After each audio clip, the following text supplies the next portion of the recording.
Indonesia mengikuti jejak dengan kata-kata redenominasi. Yang akhirnya ditunda. Lepas Anda ditunda atau tidak tunda, argumentasi yang dibangunnya adalah argumentasi menyesatkan. Apa yang kemudian bisa dicontohkan bahwa Indonesia buruk penghargaan terhadap intelektualitas? Inovasi dalam perspektif seperti itu 3 komponennya. Dia bicara tentang eksplisit, dia bicara tentang implisit, dia bicara tentang tacit. Budaya feodal seperti itu, dia akan bergulir dalam sebuah sistem digital yang menurut kajian saya melahirkan 2 hal.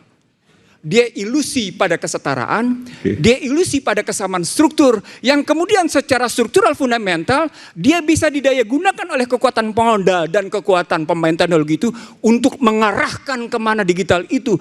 Dan inovasi itu tadi kemudian sesungguhnya dia tidak dalam posisi netral. Dan saya setuju ketika itu terjadi itu feodalisme. Yang namanya ilmu itu bebas nilai, betul ya? Iya. First second, Ya. bebas nilai.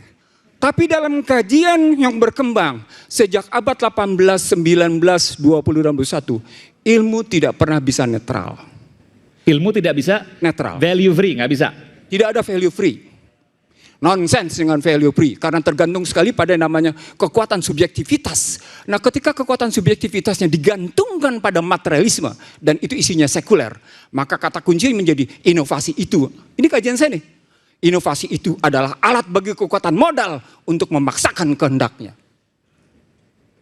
Kenyataan, tadi saya kasih lihat sama Herlina bagaimana ini video babal sedemikian rupa dan mereka sibuk sedemikian rupa. Bagaimana mentata AI dalam konstruksi semua mengerti bahwa ini arahnya tidak digunakan untuk kepentingan kalangan tertentu. Kasus sekarang, saya kasih lihat. Kenapa Trump sebelum dilantik pada 20 Januari 2026 kemarin, 2025 kemarin, dia sibuk memainkan kripto, mengikuti jejak yang namanya Melania.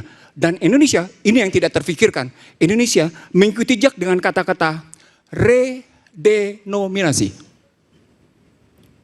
Yang akhirnya ditunda. Lepas Anda ditunda atau tidak tunda, argumentasi yang dibangunnya adalah argumentasi menyesatkan. Kenapa redenominasi menyesatkan? Karena Anda cuma bermain dalam analisis 1 hari, 2 hari, 3 hari, 1 bulan, atau setahun paling lama.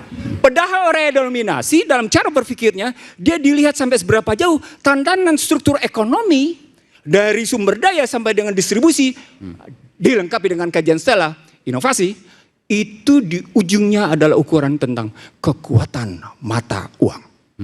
Apa efeknya sih kalau 1000? Kekuatan mata uang itu value-nya nggak berubah ya, tapi angkanya yang berubah. Sekarang kalau di kafe-kafe, di kantin kan udah banyak tuh. Harga misalnya kopi 20.000 jadi 20 gitu. Kan penyederhanaan digital. Oke. Kalau Apa efeknya? kalau penyederhanaan digital ujungnya penyederhanaan apa? Penyederhanaan servernya jadi nggak berat.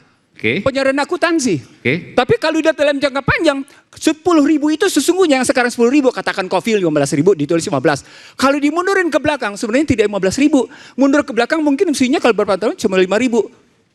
Oke. Cuma 5.000 artinya ada persoalan kejatuhan rupiah 3 kali lipat untuk rentang waktu tertentu. Lalu Anda benarkan ini penyederhanaan. Kita balik ke dalam cara berpikir inovasi. Ini inovasi mata uang? Coba. Yang ujungnya adalah persoalan digital.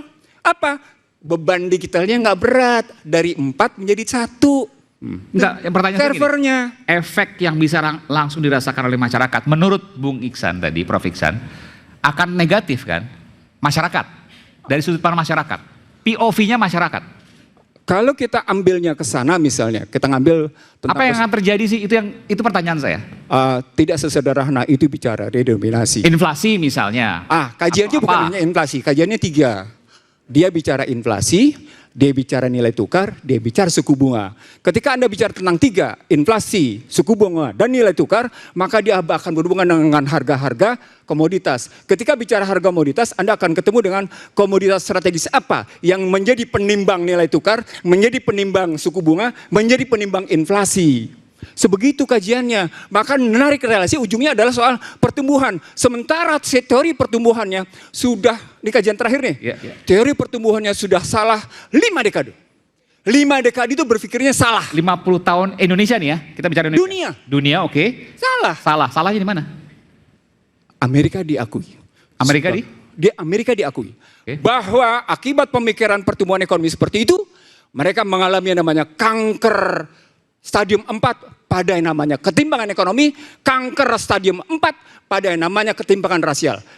Joseph Stiglitz, Quality of Rice, the Fall Economic, Pre-Fall Economic. Di mana? Bukan kajian saya. Oke, di mana? Referensinya jelas, bahkan ketika mereka sibuk, universitas yang disebut oleh Stella tadi, Stanford, terburu-buru ikut-ikutan melakukan kajian ketimpangan. Karena kegagalan. Dan mereka sekarang mengakui kegagalan. Apa itu? Mereka harus melakukan reindustrialisasi. Apa poinnya? Terjadi pertarungan inovasi dan nilainya tidak berubah. Saya ingin mengatakan pada Anda semua. Ini forum akademik walaupun ngomongnya umum. Kajian tentang siklus begini sangat tergantung sekali pada pemahaman. Anda bermain pada level mana? Level nilai, level kebijakan, level strategi, level fungsi, atau level teknologi. Terima kasih. Oke. Jadi tadi udah kita banyak sekali menemukan ya di media sosial. Ini mohon maaf loh Bapak Ibu dosen. Kalau mau asistensi, mau bimbingan ke dosen di Indonesia, itu susah banget. Oh tuh, betul nggak? Bu dosen, Pak dosen, Bu Warektor, saya nggak tanggung jawab ya. Mesti, Bapak, Ibu, permisi, jalannya mendik-mendik. Bisakah saya melakukan bimbingan? Jam berapa? Jam segini. Jam 4 Pak. Oh jam 4 saya ada acara, saya nggak bisa. Oke, saya nanti bawakan kue ya Pak. Pernah yang bawa kue sini nggak? Oh nggak ada, kalau kue nggak ada. Tapi kalau di luar negeri, justru mereka yang nanyain kapan bimbingan dan sebagainya. Ini nggak semua ya, di Indonesia juga banyak seperti itu. Itu muncul kemudian anekdot-anekdot itu di media sosial. Saya ingin tanya, itu kaitan ke feudalisme. Betul nggak sih Prof. Stella yang terjadi seperti itu di Indonesia? Kalau itu harus tanya mahasiswanya, jangan tanya saya. Kan Prof. Stella sering dengar, bisik-bisik, kanan kiri. Kita kan harus berdasarkan data dan fakta. Oh. Jadi kalau menurut saya kita harus lakukan survei kalau sungguh-sungguh kita ingin tahu. Oke. Survei kepada mahasiswa kita dan kepada dosennya agar adil. Berapa waktu yang disediakan oleh dosennya untuk mahasiswanya? Berapa waktu yang disediakan oleh mahasiswanya untuk dosennya? Apakah mahasiswanya juga menyediakan waktu untuk mencari? Oke, jangan-jangan dia nggak tahu waktu juga, jam 10 malam minta asistensi gitu ya. Ya, jadi daripada kalau saya yang ditanya jangan, kecuali kalau Mas Beni. Nah, silakan Mas. Saya tanya bukan soal bimbingan juga, tapi soal feodalisme dalam pendidikan. Benar nggak Kalau sih? saya sih karena di kampus Gaus, jadi tidak di kampus saya gaul. Saya sama dosen santai. Nggak pernah saya merasakan Pak mindik-mindik.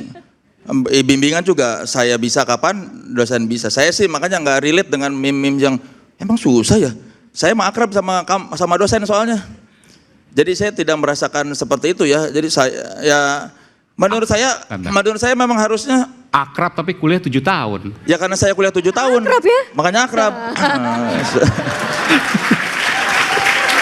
Ya kan saya 7 tahun nggak kemana-mana. Saya 7 tahun di kampus doang nongkrong. Ya, saya mah dari dosen sampai karyawan sampai mahasiswa saya kenal. Jadi saya tidak relate dengan orang-orang yang bimbingan susah. Oke. Malah saya ditanya-tanyain, kamu kapan ke rumah saya? Sayanya yang menghindar malah. Malah ya saya yang nggak pernah merasakan harus mindik-mindik ke dosen. Pak, ya saya mah sama dosen egaliter aja ya, saling menghormati aja. Saking egaliter nilainya D semua jadi ngulangnya banyak gitu. Jangan salah, saya IPK-nya 3,73. Weh, summa cum laude. Oke, luar biasa. Tapi kuliahnya 7 tahun, jadi 3,73 tapi kuliah 7 tahun. iya karena saya cinta dunia pendidikan.